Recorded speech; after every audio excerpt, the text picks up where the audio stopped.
How about now? Yeah. Okay. How is it working? Like, how is the experience like working with the NFL Network crew like Steve Weiss, Tom Pelissero, James Palmer, on and on, Amber Theo Harris, I name it, like Colin Wolfie. How is it working with them?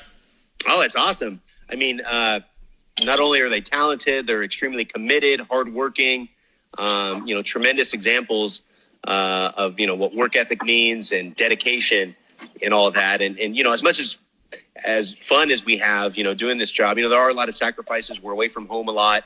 And so it's tough, when you have especially young families and everything like that. But, we're willing to do it because, we love what we do. And so, yeah, I personally, I wish I worked with them more often in person, essentially, being kind of reporters out in the field, you kind of work away from your on-air folks a lot. We work with a lot of great crews behind the scenes that are a lot of fun traveling to different cities. But, I love, my coworkers and we're a great group and we have a lot of good friendships in addition to being coworkers. So, I appreciate them very much. So what do you say? I had James Palmer on recently last week. So I asked him this. Would you say Ian Rappaport is like Adam Schefter of NFL Network? Oh, yeah, there's no doubt. I mean, he is our NFL Network insider. But I'd also throw in, Ian is great, but we also have Mike Garafolo and Tom. Oh, yeah. Tremendous newsbreakers as well. And they do a heck of a job, complementing everything that we do and what Ian brings to the forefront a lot of the times. But as great as those guys are, they're great team players. They obviously work well together and I'm proud to be associated with them as well. Yeah, I'm having Tom Pelissero on tomorrow afternoon, so I'm looking forward to the so obviously I got you on the good time because tonight they're going to release the schedules for all 32 NFL teams. So by releasing the schedule, do you see it as like a good news that the NFL might start on time? Well, I wouldn't speculate on any of that. For me, it's good news just because when the schedule is released every year and to have those games to look forward to and which games in December might count the most and all the intrigue for the new stadiums this year. What's SoFi Stadium going to look like with both the Rams and the Chargers having games there now? Allegiant Stadium opening up in Las Vegas. What's the Raiders home schedule going to look like? How many primetime games Tampa Bay is going to have this year with the Tom Brady effect? So, I think we're just kind of keeping it one day at a time. We've been able to operate, on schedule, essentially, virtually with the draft and everything. And the schedule release is another step in that. And we'll just kind of continue to take it day by day, week by week. And hopefully we'll be able to operate somewhat normally for the 2020 season. So let me ask you this. How is it like covering the Rams and the Chargers and the other teams that you cover? How is that experience like? Oh, it's fun. I mean, like I said, there's a lot of great people involved in these organizations that we got to deal with almost on a daily basis. And for the most part, all the guys in the NFL are just good dudes. So, being in those locker rooms and having relationships with them, it's fun for not only what they do athletically on the field, but getting to know them as people is also a lot of fun. And the Rams, Chargers, Cardinals a lot, Seahawks, covered the Niners in the Super Bowl this year and, covered them in years past, the Raiders the same. And really, I've kind of gone everywhere and covered pretty much almost every team at this point. It's just, made up of a lot of good people out there. And I cherish all those relationships I built over the years all over the place. So we have a question from Stephanie here. So let's see. Does the network schedule where the reporters will be housed? Well, I mean, the reporters will be housed for the season, or can they pick and choose the schedule? For the most part, we're assigned where to go. I think there's some people that kind of pick their schedule, or maybe have a more influential say in where they're going or what they're doing. But for the most part, at least in the season, that we wait for the games to unfold on Sunday. Figure out what storylines are going to be the most intriguing the following week, and then we get our schedule on Monday. And typically, we'll get on Monday the schedule that'll take us through Sunday, but on Friday of that week we'll get our schedule for maybe what's going to happen on Monday and Tuesday, before seeing that the cycle continue every week. But and then the off season, things are random and we follow where the news goes, depending on what situations happen. But our news desk people and producers and everybody working behind the scenes does a great job of kind of anticipating where we need to be. And so a lot of the times we're put in place ahead of when the news breaks. And so we're able to schedule that accordingly as well.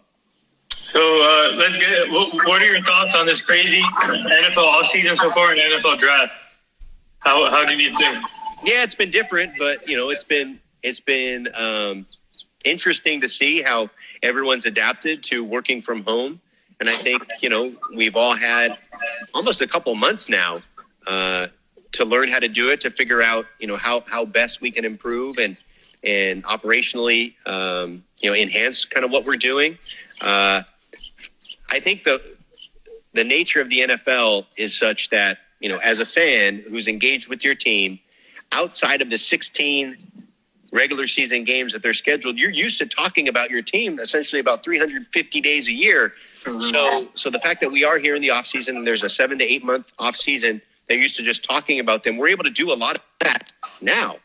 And a lot of the interviews and coaches and players availability that we have, we're just doing it through Zoom instead of at team facilities or in the locker room. So I think, kudos to everyone for adapting and keeping the ball rolling. And like I said, we all just keep hoping for the best. And that, week one kickoff is still about 4 months away. And so we're hoping, things get a lot better real soon.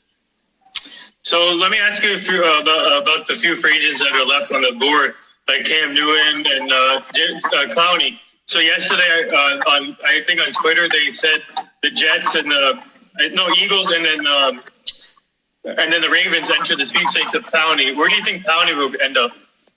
That's a good question. I know he's being patient. I think he's waiting for, a chance to meet with teams, to pass physicals. And, obviously he fought through that core injury last year. His production, even though he was disruptive on the field, his production and those 3 sacks weren't what, I'm sure Clowney or the Seahawks or anybody would have expected or hoped for, but he did earn a lot of respect fighting through that injury. But I think teams would want to see how he is, and similar with Cam Newton, just see how they are health-wise, feel for them, meet them in person, establish a relationship, and go from there. And obviously we can't do that until kind of travel restrictions and football facilities can open up. So it's, I think, a waiting game at this point. The Ravens are an interesting team that entered the sweepstakes for Clowney because they're already loaded on defense. What more do they need on defense, and where can he fit in the Ravens defense? That's like crazy. Well, you could always fit a player like Jadeveon Clowney in there. It's kind of like, a baseball, big time slugger, run hitter. You could fit him in anywhere. So, with Calais Campbell there now and Queen, at defense. I mean, they are loaded, but I think you could always make room for Clowney on any roster. But the Ravens obviously trying to go all in while they have Lamar Jackson on that rookie contract and can afford, to pay a well-stocked roster around him. And obviously we're so close last year, and I know that there was great disappointment in being bounced early in the playoffs. So they're doing everything they can to make sure that doesn't happen again. Yeah, so as you know, that I'm a big Dallas Cowboy fan, and I just want to get your thoughts on what the Cowboys have done so far on the draft, free agency, and what are your thoughts on the Andy Dalton signing? Oh, I love that Andy Dalton signing. I think, he's somebody who's proven he can win games. There's a good team around him. I know, part of the reason why the Cowboys went and signed such an accomplished backup quarterback is because Dalton can win with a talented roster. They feel they have that in Dallas and wouldn't want any potential championship opportunity to slip away if Dak were to get hurt. What I also like about Andy Dalton, he's a consummate pro, team player. He's not going to be this, kind of alpha male coming into that locker room wanting to take over or anything like that. He'll establish a good relationship in that quarterback room with Dak Prescott and do whatever is needed, whatever is asked of him. So I love that move. Obviously, CeeDee Lamb kind of brings the dynamic playmaking ability with the draft there. I'm curious to see what, kind of where Leighton Vander Esch is. Obviously he's had those health concerns and see how much he bounces back. But and Mike McCarthy, obviously first time in a number of years, with a new coaching staff. I think it was a good move to kind of mix things up there in Dallas. And I think the Cowboys always are, Nathan, as you know, but especially here, I think one of the more interesting teams to watch. So this is a two-parter question, but the first one, since you've been covering the Rams, what does John Fossil bring as a special teams coordinator to Dallas from the Rams team, and what do you think he will bring for us in Dallas? Well, he'll bring creativity. I remember going back to the Jeff Fisher days when a lot of the years the Rams weren't as competitive. Obviously, they've been the last couple of years, but they still were able to go toe-to-toe with the Seahawks back when the Seahawks were appearing in Super Bowls. And a lot of that had to do with John Fossil and a lot of the fake punts and the risk-taking that his unit led. And typically, John Fossil's units are not only the most productive, but most prepared. And like I said, they have that ability to take those risks, make big plays happen in special teams. So that's what you can expect for the Cowboys this year. That we'll see if Mike McCarthy, kind of wants to push those buttons. But if he does want to, certainly that unit will be ready. So the other question is, do you think Aldon Smith could be an impactful player for us? I hope so. I mean, Aldon Smith was, obviously one of the more talented players in football, before he had to get his life together, and sounds like he's done that. But like we've seen, any player who steps away from the NFL for even one season, it's really hard to get back, to that form. So, hoping for the best for Aldon. That explosiveness that he had in that 6'5" frame was second to none, back in the early part of his career. So if he can get even just a semblance of that, I think the Cowboys pass rush would be in a lot better shape than they've been. So, what advice would you give? These young sports reporters that are trying to be like you and the other people in the same business as us, you, and the other people like ESPN and NFL Network? So, what advice would you give these young reporters? It's funny. I always keep that answer pretty simple. It's just you got to work. You just got to work like crazy. And I was remembering during draft weekend, I had a bunch of binders out. I save all my binders that the NFL Network research department sends us information for the draft. And I remember the first draft that I was with NFL Network, I'd only been on the job a few months. It was 2013 draft, and I wasn't, on the roster to get an NFL Network research binder. So I made my own. And I looked back at that recently, and I had, every draft pick, all 7 rounds, every draft pick notated.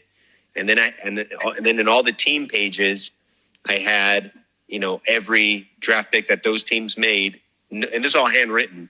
And then I went through every player page that I printed out, every big name prospect that printed out their page and wrote where they went, and all these kind of just so detailed notes that I never probably would need, but they were imprinted in my brain. It's just the example of the kind of legwork you got to do, the relentlessness you got to have. And also, I thought about back in 2012, the 2011-2012 NHL season that I covered. I remember, being hired at NHL Network, and I had covered the Columbus Blue Jackets there in Ohio and the San Jose Sharks in my first full-time sports job.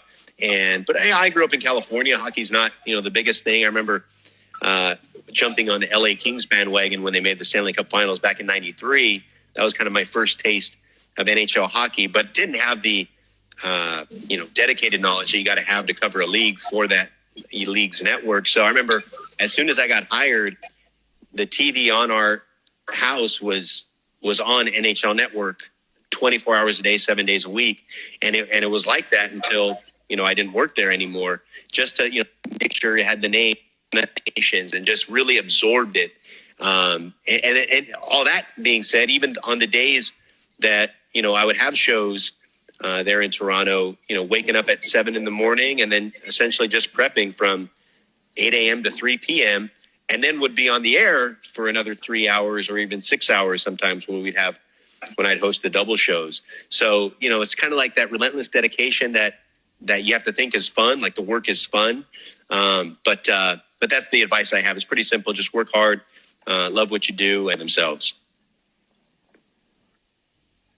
So before I let you go, I got rapid fire questions for you and two takes.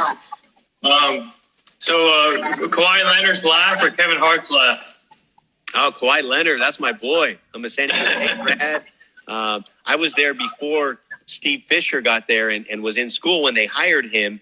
And so to see where that Aztecs program went from winning 4 games to 5 games with Fisher, and then in his third year going to the NCAA tournament, and then fast forward about 9 years later when Kawhi Leonard was a big star there, taking the program to new heights. And obviously this year they're the last team to be undefeated and one of the biggest stories in college basketball this season. It's been pretty cool. So I'll always roll with Kawhi Leonard. Favorite food? Favorite food is Mexican food. I grew up in a Mexican household and proud of all the culinary delights that we have. And my mom, my grandparents, or my grandmas, my abuelitas are great cooks. And so, so no doubt, enchiladas and, chile verde, that's my favorite. So who is the funniest person on the NFL Network cast? Well, Kyle Brandt always cracks me up. We're right around the same age. It seems like we watch the same shows and everything growing up. And, he loves pop culture. I love pop culture. So a lot of the jokes he makes are kind of right up my wheelhouse. So he's always cracking me up. And I don't know if you saw the show this morning, but apparently the lights went out in his basement. And just kind of the nonsense they were doing just always makes me laugh. So I definitely Kyle. So favorite hip hop artist currently in the old school? Oh, well, that's the beauty of music. It lives on forever. So I would say, Tupac's probably my favorite. I think I could listen to him all the time, currently and formerly. And I just remember playing, All Eyes on Me, that album just over and over and over and over back when I was in high school and in college and all that. And so, I'd say him. And then the last two things here. I've been asking this question to all my guests that comes on about the late Kobe Bryant and what he meant to them. And for you, since you're a girl dad, and what did Kobe mean to you? What did mama mentality mean to you? And what did his daughter mean to you? Well, I mean, this is a long answer, Nathan. I hope you're ready. Okay. So Kobe Bryant and I are like 3 months apart. So he's born August 78. I was born December. We graduated high school the same year. And like I said, I grew up a diehard Laker fan. So, obviously having followed his career the entire time, I related to a lot of people my age who in New York were Yankees fans, so, people that essentially their entire adulthood was surrounded around Jeter. Well, mine was surrounded around Kobe Bryant and just kind of as he grew as a player in his stature, he always felt like he was ours, because we've known him as Laker fans since he was 17 years old. And I remember when the day he announced his retirement back in 2016 or 2015 in November, I grabbed my daughter, who was about 1 year at the time, 1 year old, and we ran out to Staples Center to go watch a game that night. It was important for me, for my daughter to say that she was able to see Kobe Bryant play, someone who meant so much to me, throughout, college and my young adult life. And I think, that feeling of connection with him kind of grew even stronger when I started my career and not so much the Mamba mentality and the work ethic and all that.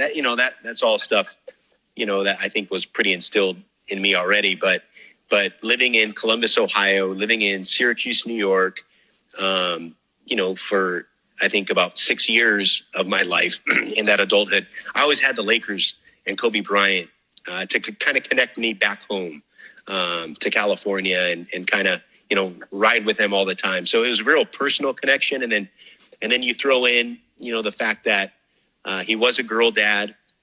His daughters' names were, very similar to the names we've given our daughters. My daughters' names are Aviana and Isabella, names that, can be said easily in Spanish and English for us. And, he married a Mexican-American girl from Orange County, which is what my mom is. Mm-hmm. So all those kind of factors, in addition to everything he did on the court, I felt that connection. And then last year, or in January of 2019, covering the Chargers playoff run, the Chargers facility was located at the same big complex that Kobe Bryant's production company was at. And I remember hearing that Kobe was out, in the hallways. And I was like, oh. And I'd never met him before. He, I think I've covered all the big names, in sports, at least since, the time that I've been covering sports, except for Kobe. And that was, right. The one big one that I always felt like, man, would I be nervous covering him, and all that. So anyway, I go out into the hallway and I go use the restroom. I'm trying to just, and then as I'm washing my hands in the restroom, I see a big tall dude go to the restroom behind me. I'm like, oh shit, that's Kobe Bryant. and so I couldn't just hang out there in the bathroom. So I took my time washing my hands, drying with the paper towel. And then I walk out the door, and then I slowly go to the drinking fountain, take a drink of water, slowly start to walk back toward the media room there. And then sure enough, the door opens to the restroom. I turn and I look, and it's him. And then I go, Kobe, like as if I knew him. I didn't, but just the joy and excitement just came out. And he's like, hey, what's up, man? And I said, hey, I'm Omar from NFL Network. Just covering the Chargers here, this and that. So we just started talking about football for a little bit.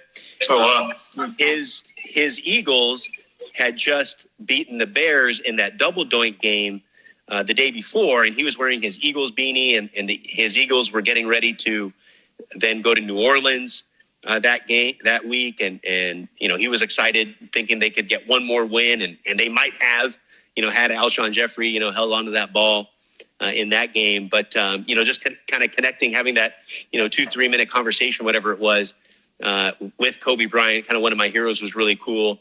And then the next day saw him again, and then just kind of another cool story. Shelley Smith, great reporter from ESPN, has had a legendary career there. I think there were times where Kobe and her didn't necessarily see eye to eye, and so I see Kobe the next day, and he comes up to me and says, hey, is Shelley here? And I said, yeah, come on, let me take you to the media room. So we go there, and I don't know if you know Shelley's story, but she beat her and everything, and so Kobe, I don't think he'd seen her maybe once since then or something like that. But anyway, I go to Shelley and say, hey, Shelley, somebody here wants to see you, and it's Kobe Bryant, and so they shared a warm embrace, and I think he wished her well, and everything, and they I think they had already buried the hatchet, but maybe it was the first time that he had seen her since she had beat cancer, and they shared that warm moment. So to kind of see the human side of him like that, we had all witnessed kind of the work ethic that became legendary, but to see those human moments from Kobe was really cool, and just kind of meant a lot to me as a fan. And it was also surreal. I was working the Pro Bowl when that all happened, and you can imagine just the devastation that kind of started to sink in when it became real. And one of my buddies works for TMZ, and that was the first kind of big outlet to report that news. And I texted my buddy and I said, is this real? And sure enough, it was. And you start seeing all the people looking at their phones and realizing in the stands kind of what was happening. And I think the emotions start to bubble up kind of with everybody, and so we immediately just kind of got to work, and I was able to kind of lock in and focus on doing my job, which was the NFL started letting me interview players there on the sidelines with their reaction to Kobe and what he meant to them, and for me, obviously it was kind of therapeutic in a way to be able to work and focus on something other than that devastating news, and then you start hearing that his daughter and was on board, and her friends, and all this kind of stuff, and I've had buddies that work at that Mamba Sports Academy where he was heading, and where that tournament was that his daughter was going to play in, and just all these kind of personal connections, and just such a surreal thing, and Kobe, I think will always mean a lot to me in my life, and the Mamba mentality and all that. So anyway, that's kind of a long-winded answer to your question, but no doubt somebody who had tremendous impact on my life in more ways than one. So let me ask you this: what are your thoughts on this Michael Jordan documentary, and what did you think of that Kobe segment that was in there? Oh, the Jordan documentary is awesome. I mean, that was, I try to explain how good Michael Jordan was, and I think people can see by some of those highlight clips. But the personal anecdote, for Michael Jordan for me was, growing up, a diehard Laker fan. Magic Johnson was my guy, to this day, my all-time favorite player, athlete, all that. And I remember being a Michael Jordan hater coming up because he was a legit threat to Magic's, supremacy as the best player in the NBA at that time, arguably the greatest player ever for how well-rounded Magic was and frame as a point guard and all that. And, a lot of my friends had already converted to that Michael Jordan bandwagon, and loved him and his game. And I remember saying, he can't win the big one. He doesn't make his teammates better and all this. And so, and obviously Jordan then winning championships and the dream team and became as renowned as he is. And of course, by the end of his career, I was a huge Michael Jordan fan and just kind of like everybody else. But I mean, he had that power to, turn haters into supporters and disciples even. So, so it's been awesome to watch and see all the details of those stories that you kind of read the headlines about, but kind of know his perspective and all that sort of stuff. And then, of course, the Kobe segment was just awesome to see the influence he had on him and the respect that they had for each other. It seemed like, Michael, to anybody who maybe threatened him or was a competitor of him, just, had that maniacal competitiveness against. But for Kobe, he kind of welcomed him in and groomed him, despite perhaps Kobe one day being a threat to his, all-time legacy. And I don't think that ever came to fruition. I think people, kind of Kobe's Kobe, MJ's MJ, but it was really cool to see them and their respect for each other. So last thing here, would you like to say anything to to all the frontline people?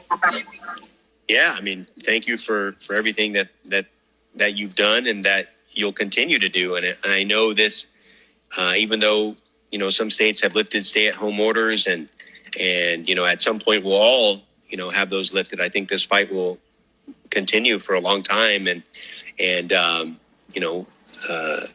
So, kudos and blessings to everybody who is on the front line and doing what they have to do to keep us safe and diligently working. So thank you and great appreciation for everybody out there.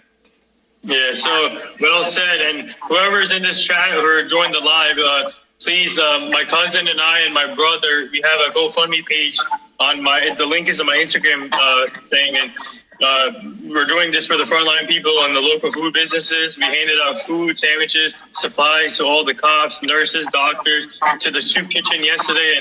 And we raised over $2,000 already. So if anyone can help out, it would be awesome. Again, the link is in my bio, and please, everyone, check it out. And there he is, the great Omar Ruiz from NFL Network.